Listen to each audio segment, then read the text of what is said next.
اعوذ باللہ من الشیطان الرجیم بسم اللہ الرحمن الرحیم۔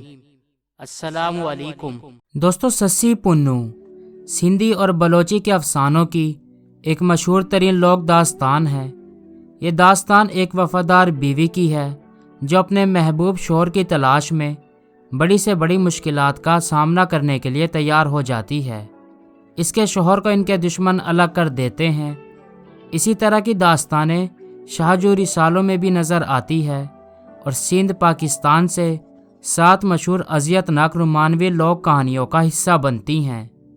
باقی کی کہانیوں میں عمر ماروی، سونی مہر، لیلن چنیسر، نوری جام تماچی، مومل رانو، صورت رائے دیچ شامل ہیں۔ ان کہانیوں کو 7 ملکائیں سندھ کی یا پھر شاہ عبداللطیف بھٹائی کی 7 ہیروئنوں کے نام سے بھی جانا جاتا ہے۔ روایت ہے کہ میر پنو خان میر دوستین ہوت میر علی کا بیٹا، شاہ میر ہوت خان کا بیٹا، جو بلوچستان کے مشہور قبیلے ہوتوں کے آبا و اجداد تھے، بادشاہ ہوت میر جلال خان کا بیٹا تھا جو 12ویں صدی میں بلوچستان پاکستان کے حکمران تھے، اور ریند، لاشاری، ہوت، کورائی، تالپور اور جتوئی قومیں سب کی سب ایک تھیں۔ دوستو، کہانی کچھ یوں ہے کہ بھمبور کے راجہ کے محل میں جشن ہو رہا تھا، شہنائیاں بج رہی تھیں کیونکہ کئی سال بعد راجہ کے ہاں ایک لڑکی پیدا ہوئی تھی۔ راجہ نے اپنے خاص جوتشی کو اپنی بیٹی کا جنم پتر بنانے کا کہا۔ جوتشی نے حساب لگانے کے بعد راجہ کو کہا کہ جان کی امان پاؤں تو عرض کروں۔ راجہ نے جوتشی کو جان کی امان دی تو جوتشی بولا، یہ لڑکی کسی مسلمان سے شادی کرے گی اور آپ کی بدنامی کا سبب بنے گی۔ جس کے بعد راجہ نے بچی کو صندوق میں بند کر کے دریائے سندھ کے حوالے کر دیا۔ صندوق ساری رات پانی پر بہتا رہا۔ اگلی صبح کچھ دھوبی دریا پر کپڑے دھو رہے تھے کہ اچانک ایک دھوبی زور سے چلایا، یا اللہ، یہ کیا چیز ہے؟ اس کی آواز سن کر دوسرے دھوبی اس کے پاس بھاگے آئے اور دیکھا کہ ایک صندوق ہے جس میں سے بچے کی رونے کی آواز آ رہی تھی۔ سب حیران و پریشان رہ گئے۔ وہ صندوق اٹھا کر اپنے سردار کے پاس لے گئے جس کا نام محمد دھوبی تھا اور دولت سے مالا مال تھا۔ اس کے پاس کمی تھی تو بس اولاد نرینہ کی۔ محمد دھوبی نے صندوق کھولا اور بچی کو دیکھا۔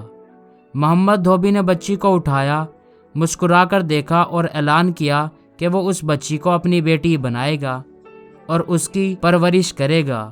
محمد دھوبی نے بچی کا نام سسی یعنی کہ چاند رکھا۔ محمد دھوبی ایک سرائے کا مالک بھی تھا جہاں بہت سے قافلے قیام کرنے آتے تھے، اور جب یہ قافلے واپس لوٹنے لگتے تو محمد دھوبی کی بیٹی سسی کے حسن و جمال کے چرچے کرتے جاتے۔ سسی کو دیکھ کر کوئی کہتا کہ سسی اوس کے موتیوں سے لدا صحرائی پھول ہے، کوئی سسی کی آنکھوں کا دیوانہ ہو جاتا اور کہتا کہ سسی کی آنکھیں ایسے جل ملاتی ہیں جیسے چاندنی میں ریت، اور کوئی سسی کو یاد کر کے آہیں بھرتا۔ اس طرح سسی کے حسن و جمال کا شہرہ دور دور تک ہونے لگا۔ ایک دفعہ کیچ مکران کا شہزادہ پنو اپنے دربار میں جلوہ افروز ہوا اور اس کے درباری اس کے سامنے سسی کے حسن کی تعریف کرنے لگے۔ سب لوگ چہک گئے۔ سسی کے حسن کا سن کر شہزادہ بھی آہیں بھرنے لگا۔ آخرکار شہزادے نے فیصلہ کیا کہ وہ سسی کو حاصل کرنے ضرور جائے گا۔ شہزادہ اپنے قافلے کے ساتھ بھمبور کی طرف روانہ ہوا۔ بھمبور میں ہر جگہ مشہور ہو گیا کہ ایک شہزادہ اپنے قافلے کے ساتھ آیا ہے، اور لوگ شہزادے سے ملنے آنے لگے۔ سسی بھی شہزادے کو دیکھنے آئی۔ ان دونوں نے ایک دوسرے کو دیکھا اور دل ہار بیٹھے۔ پنو اپنے اور سسی کے رشتے کی بات کرنے محمد دھوبی کے پاس گیا۔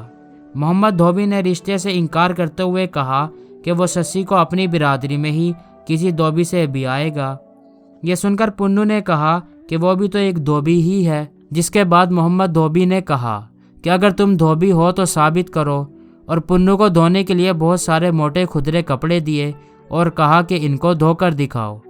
پنو چونکہ ایک شہزادہ تھا اور ناز و نم میں پلا بڑا تھا تو وہ کپڑے دھونے میں ناکام رہا، پر پنو بہت زیادہ ذہین تھا۔ اس کا حل اس نے یوں نکالا کہ ہر کپڑے کی جیب میں اس نے ایک ایک سونے کا سکہ ڈال دیا اور جن لوگوں کے کپڑے تھے ان کو دے آیا۔ جب لوگوں نے سونے کا سکہ دیکھا تو بہت خوش ہوئے اور پنو کی تعریف محمد دھوبی سے کی،